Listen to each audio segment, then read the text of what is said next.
Hey guys, I've got the Freewing F22 Raptor here.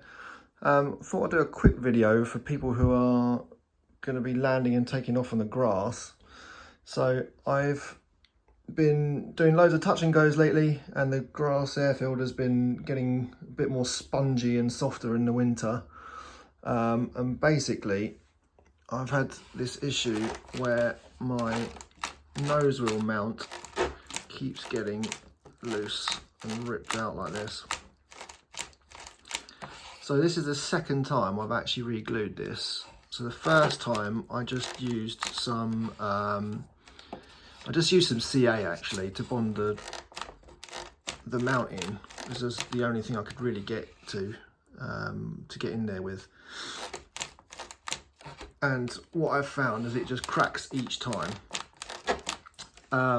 What I did do as well is I put in a little support plate, but there's so much load going through this gear that it actually pushed back the support plate, and it pushed it right through into the bulkhead like that. So I've had to think of another way round. So what I'm going to do is beef up my support plate, use something a bit thicker so it can't be pushed through the bulkhead or the bit at the back here. I've got some good old epoxy, which is actually a 90-minute working epoxy.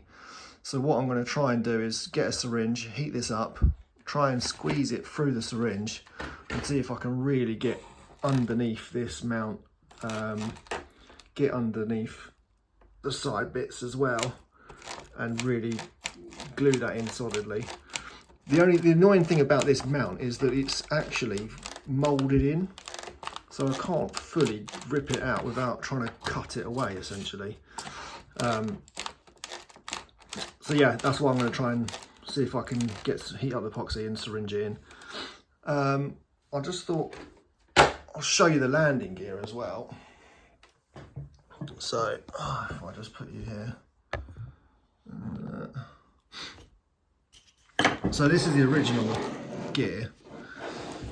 Let's put you in the shot here. So what I've done here, I actually cut 5mm from the springs. I saw some people doing that to soften the spring rate a bit, and that's helped a little bit.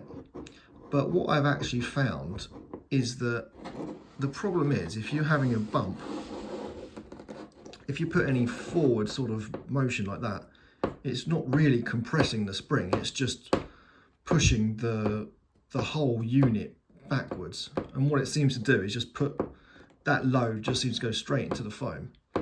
Obviously with the support there, that's going to help out.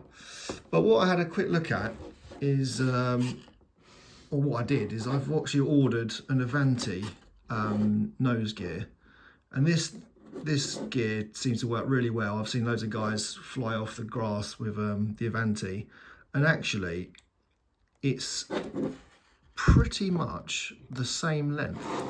So what I'm hoping is that I can just swap out this nose gear for this one, and that'll, if I just try and squeeze that there, so it looks pretty much like we're in the same sort of height. There you go. And when I do the same thing with this Avanti gear, if I just put a little bit of load there, it doesn't, see, it goes straight down. So that's my plan. So hopefully with the Avanti nose gear, a thicker support at the rear, and some nice epoxy, that'll solve a little nose gear problem. Anyway, thanks for watching guys, happy flying.